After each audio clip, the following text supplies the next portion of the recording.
So I need to start by saying I've never been a superstitious guy. Ghost stories, creepypastas, all that stuff. It was entertainment, something to watch with the lights off for a thrill. It wasn't real. My reality was paying rent. And that's why I took the overnight security job at the Westgate Pavilions Mall just outside of Cleveland. The pay was decent for basically just sitting around. And the manager, Frank, said the hardest part was staying awake. He wasn't wrong, but he also never mentioned the sounds. The first few weeks were boring as hell. Just me, my thermos of coffee, and the giant ring of keys that felt like it weighed 10 pounds. My routine was simple. Clock in at 11 p.m. at the security office near Macy's. Do a perimeter check of all the exterior doors, making sure they were locked. Then, from 1 a.m. to 4 a.m., I'd do my walking rounds inside the mall itself. That was the weird part. Walking through a completely empty, dark shopping center. The only light came from the emergency exits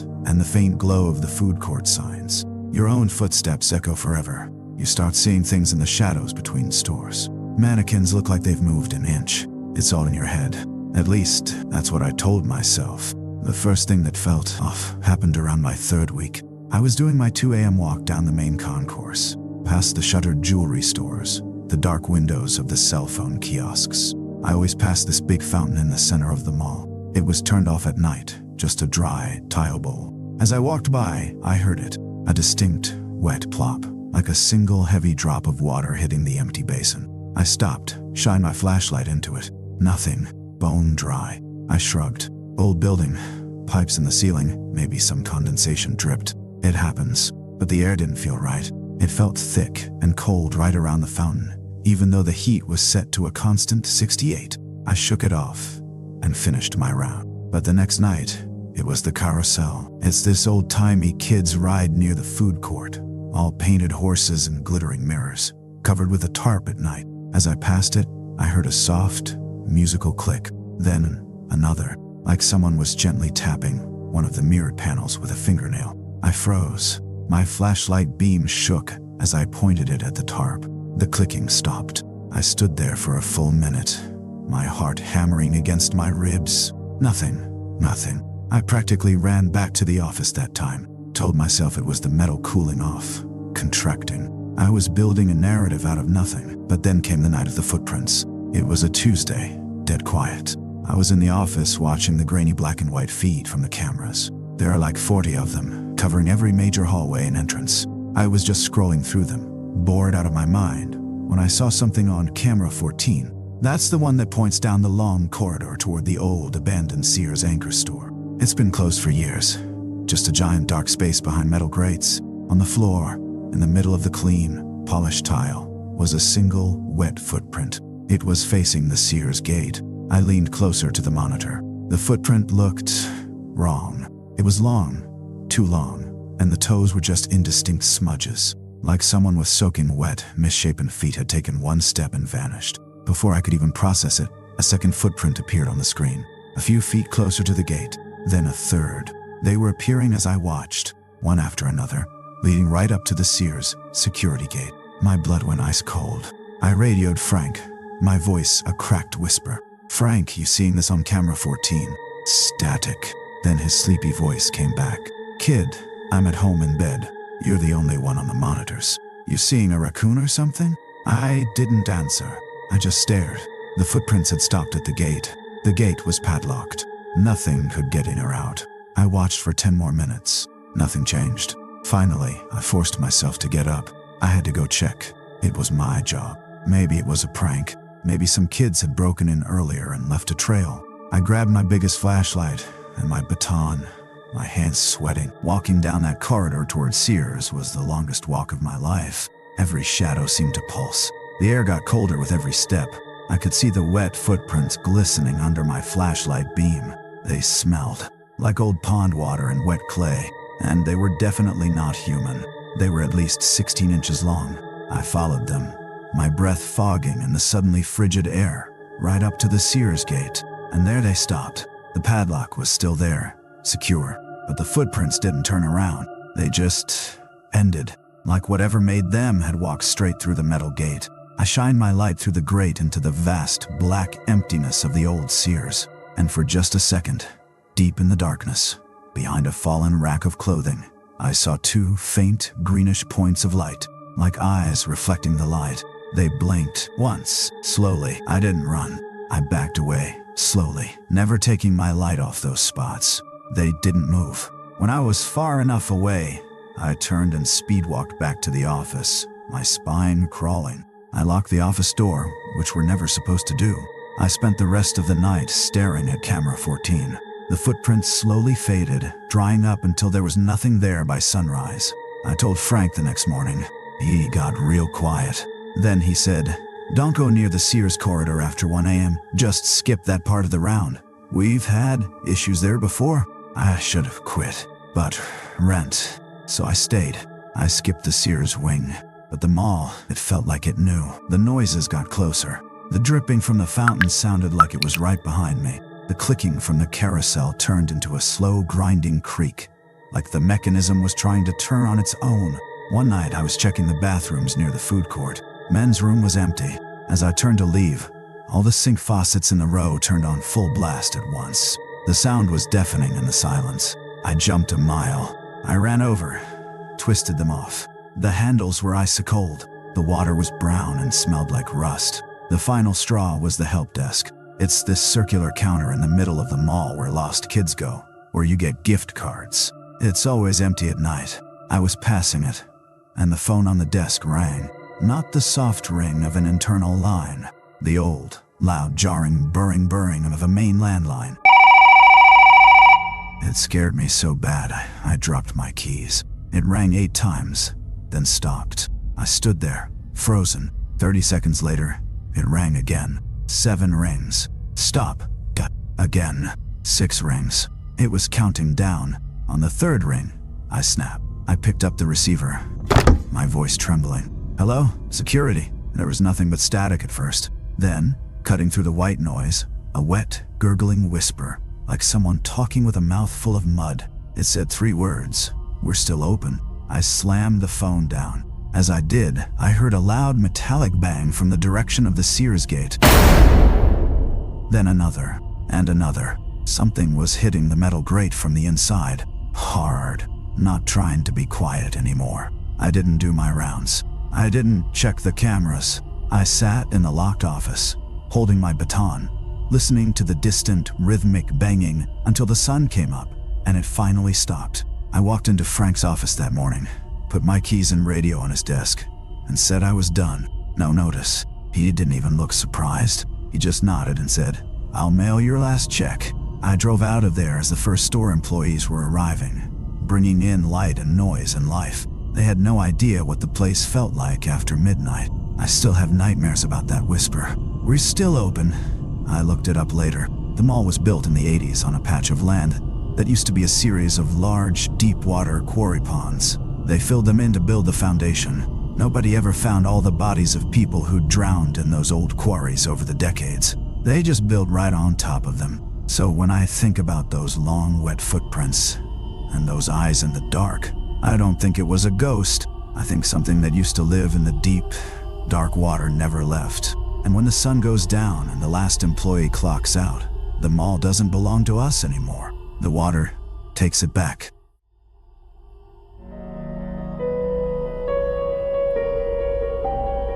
My name's Chloe, and for 2 years, I was the overnight cleaner at St. Ignatius Hospital in upstate New York. Not the fancy new wing, mind you.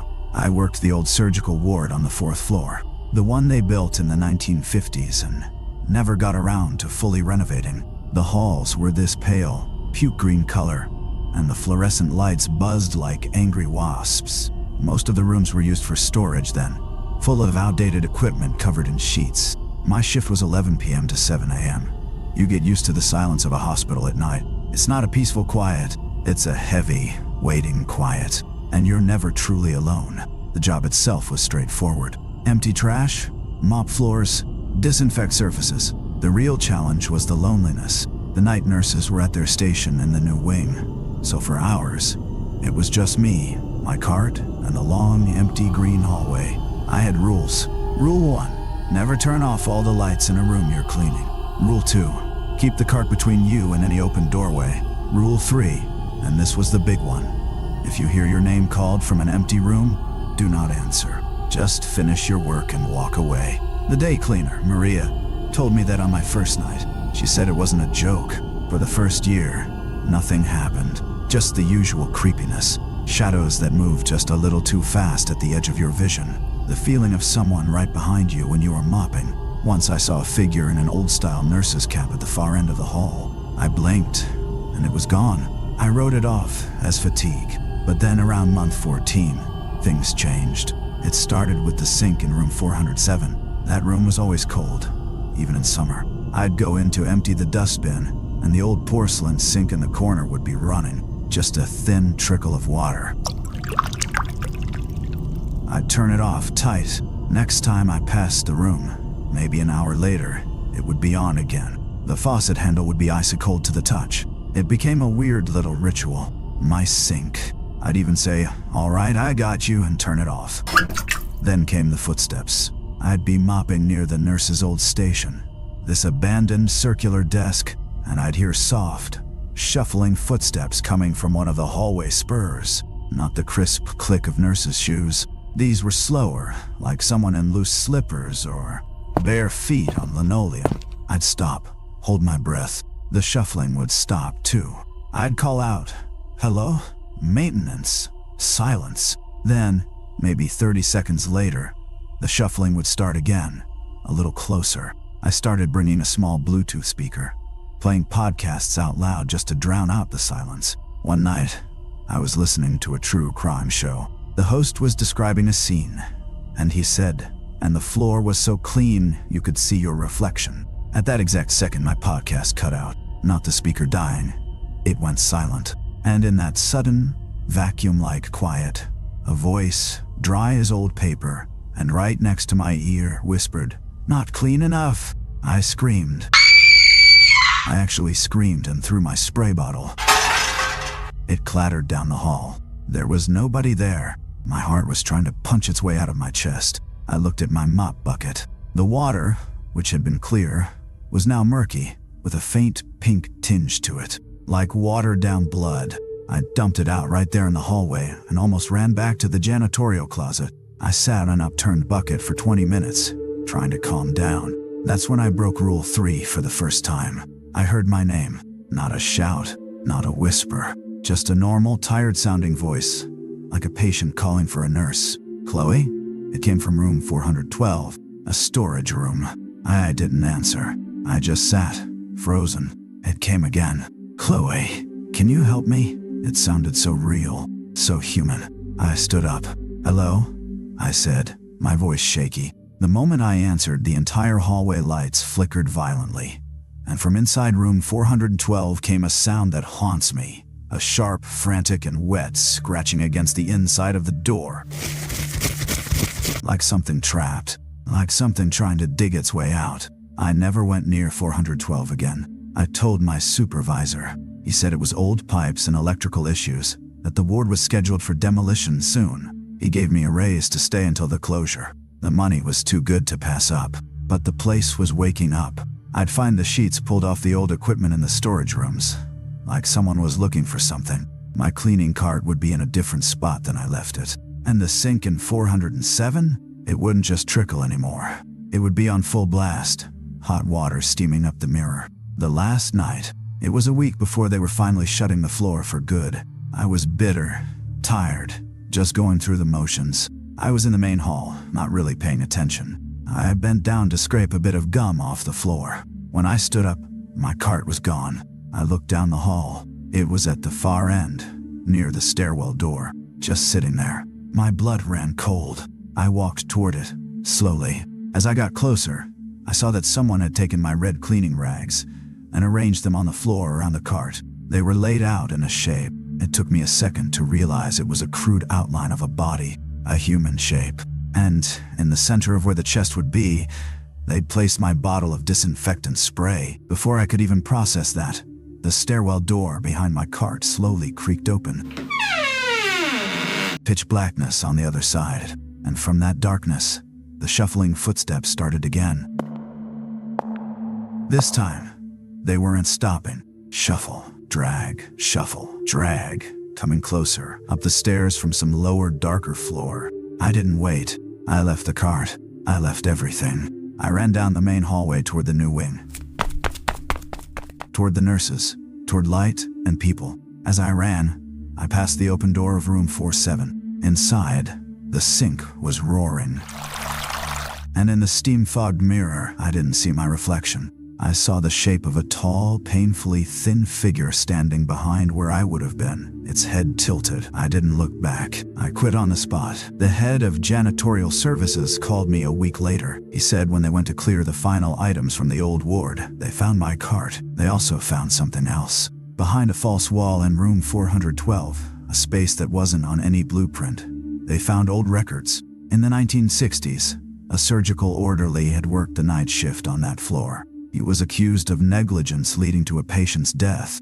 The official report said he quit, but the head said the police found a diary in the space. The last entry read, "They think she died from the surgery. They don't know I cleaned the spill. I can make it clean. I can make it all clean." They never found the orderly. He just vanished. The head said it was just a weird historical footnote, but I know what I heard. That whisper. Not clean enough. He's still on shift. And he's still trying to clean up his mistake forever.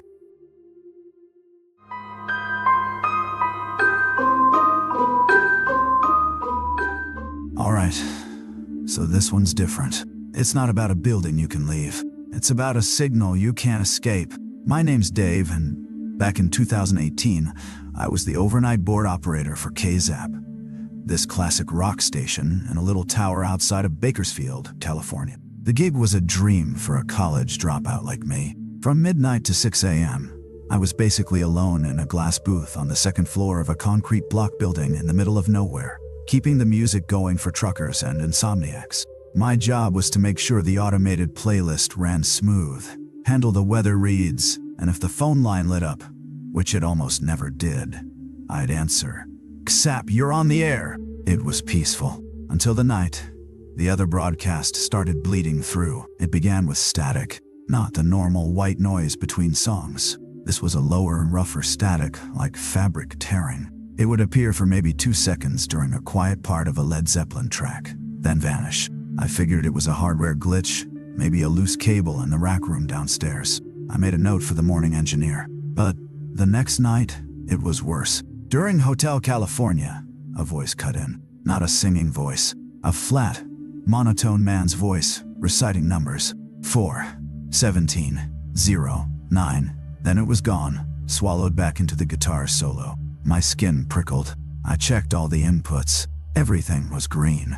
The station's transmitter was the only thing broadcasting. There was no other source. I started listening closer. With this low-grade dread in my gut, the interruptions got longer. The next night, the voice came back. It wasn't reciting numbers anymore. It was describing things. In that same, emotionless tone it said, "The hall is long. The paint is yellow. There is a smell of ammonia and cooked cabbage." It was so specific, so weird. It felt like listening to a blind man describe a nightmare. Then, a night later, it described a room, a metal bed framed doorway, a small window with wire in the glass, a drain in the center of the floor. My blood ran cold. It was describing something that sounded like an institution, an old one. I tried to trace it. I called the FCC guy our station sometimes used. He ran a scan and called me back, confused. "Dave," he said, "there's no other licensed broadcast on your frequency or any adjacent band for 50 miles. You're the only signal out there." That should have been reassuring. It wasn't. It meant whatever I was hearing wasn't coming from out there. It was coming from somewhere in our own equipment, or maybe from something using our tower like an antenna. I started recording my shifts on my laptop, just the audio output. I'd listen back during the day, and the voice was always there, clear as day on the recording, proof I wasn't going crazy. Then, the voice started addressing me, not by name, but directly. One night, after a weather update, the static fizzed, and the voice said, "The operator's alone. He drinks coffee from a blue thermos. He is afraid of the dark in the hallway to the restroom." I nearly knocked my chair over. My thermos was blue, and I did hate that hallway. It was pitch black, and the motion sensor light took forever to trigger. How could it know that? I started bringing a powerful flashlight. I stopped drinking from the blue thermos. The descriptions from the voice became a nightly story, a fractured, horrifying story. It described a place called the Haven. It talked about procedure to calm the restless ones. It mentioned a Dr. Albright. I looked it up. Nothing. Then it described a treatment involving cold baths and a humming machine. The voice never rose in pitch. It was always that same detached, reporting tone, which made it 1,000 times worse. It was describing atrocities like it was reading a grocery list. The climax happened on a Tuesday. The voice cut in longer than ever before, right in the middle of comfortably numb. It said, "Subject 9 is unresponsive. The humming machine is at full capacity. The viewing window is fogging. The family was told it was pneumonia." There was a long pause, filled with that Terran static. Then it said the words that froze me solid. "We see you, operator, in the glass booth. You are a good listener. Would you like to see the viewing window?" Every light in my control booth flickered and died. The monitors, the board lights, the overheads, everything went black. The only light came from the moon through the window, illuminating the ghostly outlines of the equipment. And from my studio monitors, which should have been dead, the static roared out, louder than ever. And within the static, I heard breathing, labored, wet breathing, and under that, the faint, distant, mechanical hum of a machine. It was coming through the speakers. It was in the room with me. I fumbled for my flashlight, my hands shaking so body dropped it. The beam shot across the room, and for a split second I swear I saw the reflection of a face in the dark glass of the booth window. A pale, gaunt face with dark, sunken eyes staring in at me. Not outside. The reflection was inside the booth. I screamed. I didn't care. I grabbed my keys and ran, stumbling through the dark building, that static and humming seeming to follow me, echoing in the concrete halls. I burst out into the cold desert night, jumped in my car, and sped away. I didn't look back. I called the station manager from a gas station 10 miles away. He thought I had had a breakdown. They found a major electrical fault in the building's old grid. They said it must have caused feedback, generated audio hallucinations from the white noise. They blamed carbon monoxide.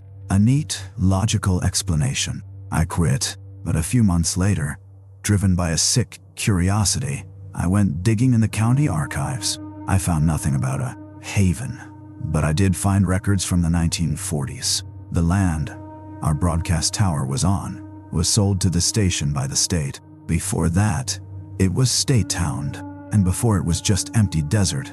The records listed a previous vague designation. Custodial facility. The files on it were sealed. Lost, the clerk said. I know what I heard.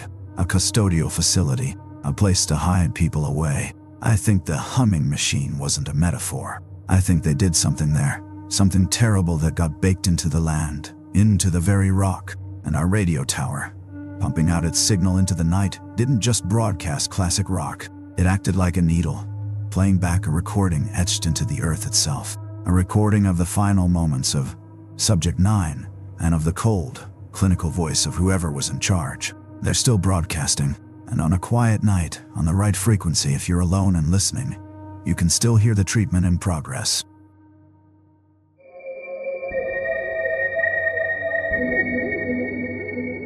You ever drive past those road crews working in the dead of night? Just a few guys in orange vests under those blinding halogen lights.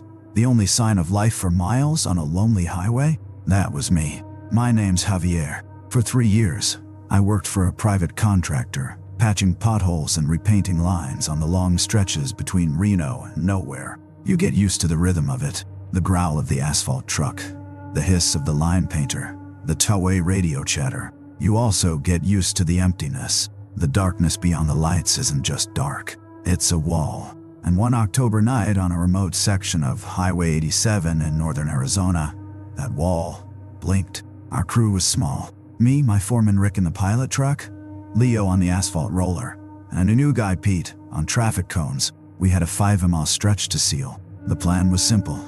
Set up a rolling closure, work through the night, be done by sunrise. We started at 1 a.m. The first 2 hours were normal. Cold desert air, the smell of hot tar, the radio playing classic rock from a fading station. The only weird thing was the silence from the wildlife. Usually you hear coyotes, the rustle of things in the brush. That night, nothing. It was a vacuum.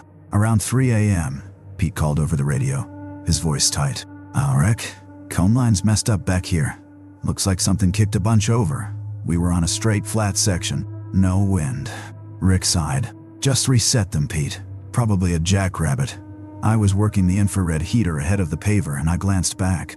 In the red glow of my taillights, I saw Pete. He was staring past his cone truck, into the blackness of the desert floor. He wasn't moving. Pete, you good?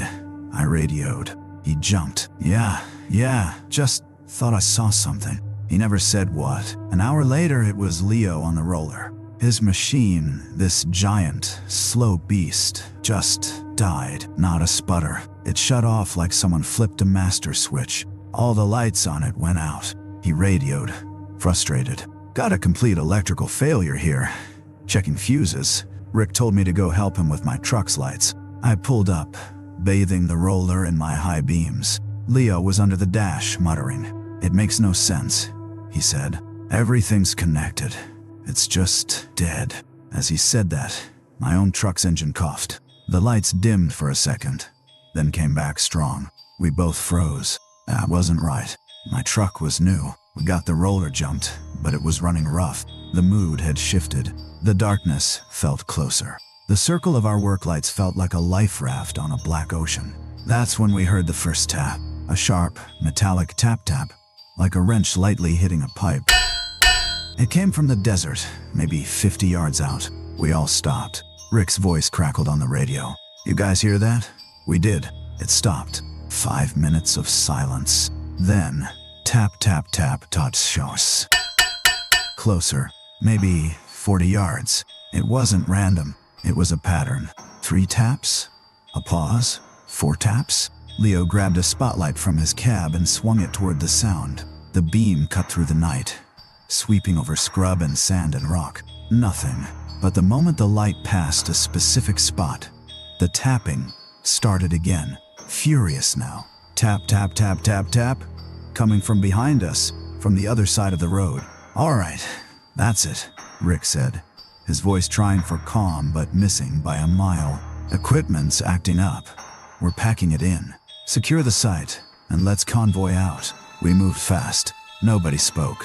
We were throwing cones into the truck when Pete let out a choked gasp. He was pointing at the fresh asphalt we'd just laid. Under the bright work lights, it was smooth and black, but in the middle of the new lane, pressed into the still soft tar, was a single footprint. It was barefoot, long, with toes that seemed too articulated, and it was deep, like whatever made it was immensely heavy. It was pointing toward the desert. We hadn't walked there. You'd sink to your ankle in that hot tar.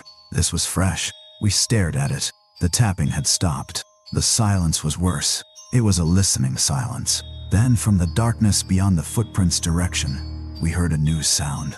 A low, wet, grinding crunch. The sound of a predator chewing bones.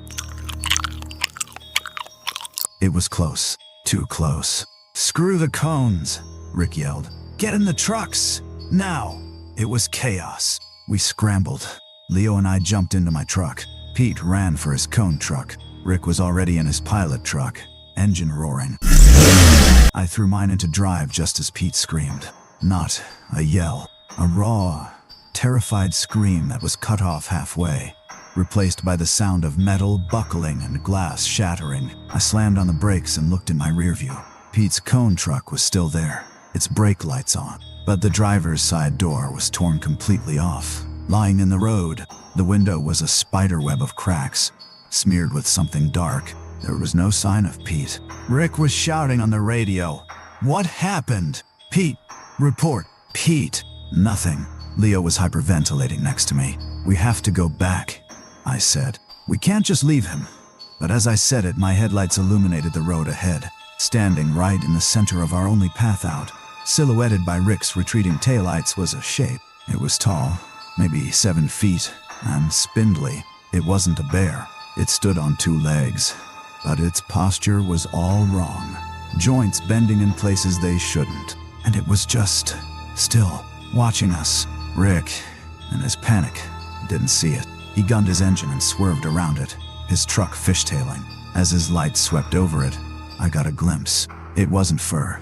It was a dark, matted, almost leathery hide. Its head was elongated, and it had no visible eyes, just deep, dark sockets. And its arms, they were too long, ending in hands that dragged on the pavement. It turned its head to watch Rick's truck flee, a slow, deliberate movement. Then it turned back toward us. It took one step forward, then another.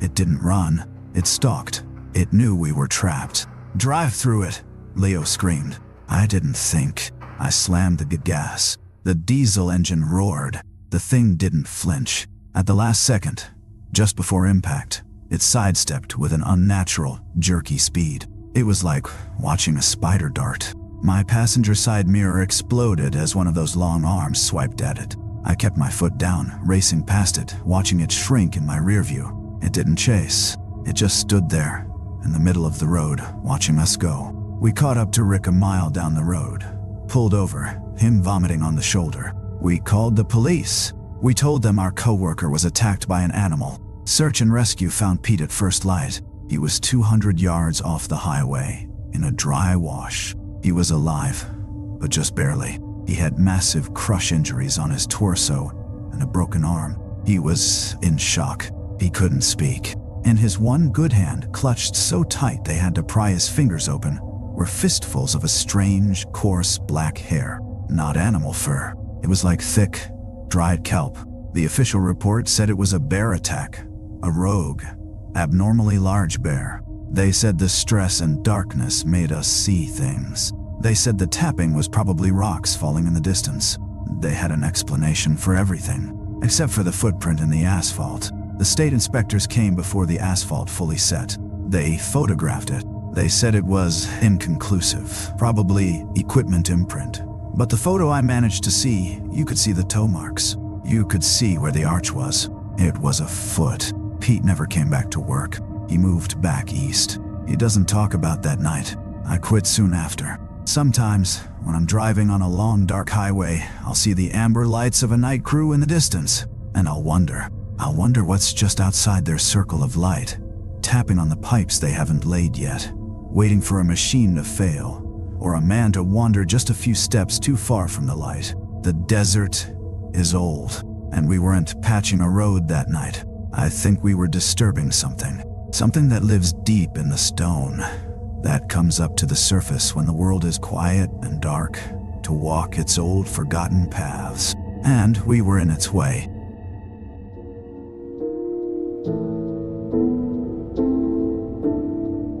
Look, delivering pizzas overnight in Tucson isn't exactly a glamorous job, but it paid my rent and gas, and mostly it was chill. You get the weird orders, the not-uppers, the people meeting you at their door in their bathrobe. You see it all. But the rule was simple.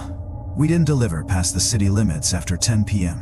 Too many dark, winding desert roads. Too many places with no cell signal. The map on the wall at Antonio's had a big red line drawn on it. West of Shannon Road was the limit. Everyone knew it. Until one rainy Tuesday night at 11:30 p.m. I broke the rule. The phone rang. Gina, the manager, answered. Her face went from bored to confused. Shadow Canyon Ranch, she said. That's way out past the line. No, sir, we can't. She listened, her eyes wide. She covered the receiver. This guy, he's offering a $200 cash tip on a $30 order. Family emergency and needs food out there. $200. That was my leaky transmission fixed right there. I was the only driver left. I looked at Gina. I nodded. Give me the ticket. The address was 2477 Shadow Canyon Road. I plugged it into my phone. GPS said it was a 40-minute drive into the foothills.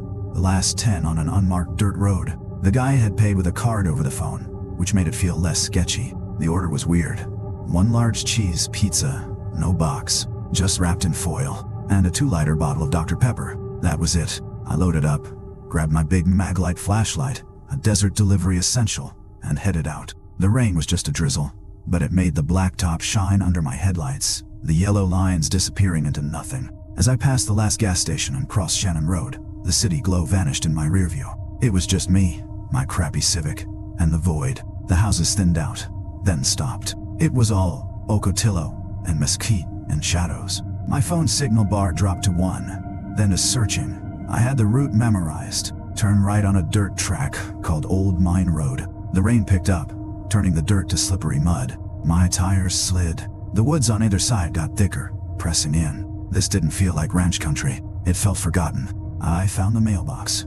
2477. Rusted and tilted. The driveway was a tunnel through the trees. No lights. I crept down it, my high beams catching the swaying branches, making them look like reaching arms. After what felt like forever, the trees opened up. There was no ranch. There was a single, low concrete building, like a bunker or an old pump station. One bare bulb glowed above a steel door. No windows, no cars. My heart started doing a low, steady drum roll in my chest. This was wrong. All of this was wrong. But $200. I grabbed the pizza bag and the soda and got out. The air was cold and smelled of wet creosote and something else, something metallic, like old pennies. The only sound was the rain on my car and the drip from the trees. I walked to the steel door. There was no bell, just a heavy iron knocker. I knocked. The sound echoed, way too loud. Nothing. I knocked again. Pizza delivery. My voice sounded small and stupid in the soaking darkness.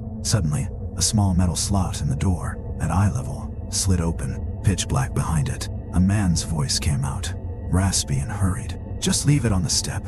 The money is under the rock." "Thank you." The slot slammed shut. I looked down. There was a flat white rock by the door. I lifted it. Underneath were 5 crisp $40 bills. 200. Exactly. I put the hot, foil-wrapped pizza and the soda on the step, took the money, and backed away. My skin was crawling. I just wanted to be back in my car. As I turned, my flashlight beam swept across the side of the building, and I saw them, dozens of them, scratched into the concrete, at all different heights, like kids' tallies, but messier, more frantic. They were numbers, dates. The most recent one, scratched deep and fresh, 23rd. That was yesterday. Next to it, scratched so hard it had gouged the concrete, was a single word. "Hello?" A wave of pure electric fear shot through me. I fumbled for my car door handle, my fingers slipping on the wet metal. I finally yanked it open and threw myself inside, locking the doors with a loud thunk. I jammed the key, my hands shaking violently. The engine turned over but didn't catch. It whined. "Come on, come on, come on," I pleaded. On the third try, it sputtered to life. I threw it in reverse, spinning the wheels in the mud, and backed up fast down the driveway, not caring if I hit a tree. I just needed to see that building disappear from my windshield. When I hit the main dirt road, I slammed it into drive and punched the gas. The Civic skidded, then grabbed, shooting me forward. I didn't look back. I drove like a maniac for 10 minutes until I saw the first distant lights of the city. Only then did I pull over on the shoulder, my whole body trembling. I took out the cash, just to prove it was real. Under the dome light, I saw it. On the back of each $40 bill, in the same small, neat handwriting, was a message. The first one said, "He makes us call for food." The second, "We are not his family." The third, "The pizza is not for us." The fourth, "The door only opens from the outside." The fifth bill just had a series of numbers, like a map coordinate. 317342, 110.8761. I drove straight to the police station. I was a mess, babbling, showing them the bills. They took me seriously, or at least they pretended to. They sent a patrol car out to Shadow Canyon Road. They found the concrete building. "It's abandoned," they said. An old, decommissioned weather station. No sign of recent occupation. The pizza and soda were gone. The money under the rock was gone. There were no scratches on the concrete. They implied I'd maybe had a scare, gotten confused. Maybe the money was from somewhere else. They kept the bills as evidence. I never got them back. I quit delivering the next day. But I couldn't let it go. I plugged those coordinates from the last bill into a public satellite map. It zoomed into a patch of desert about a mile east of that concrete building. In the highest resolution, you could just make it out. A perfect square outline in the earth, like a foundation that had been filled in. Next to it, half hidden by brush, were 3 small white rectangles. They looked like storage pods, or like large concrete boxes. I never told the police. What would I say? Sometimes, late at night, I think about the slot in the door, the blackness behind it, and I wonder how many people are in those concrete boxes a mile away, listening for the sound of a car on a rainy night, scratching new dates on the wall, hoping the next delivery driver is brave enough or stupid enough to try and open the door.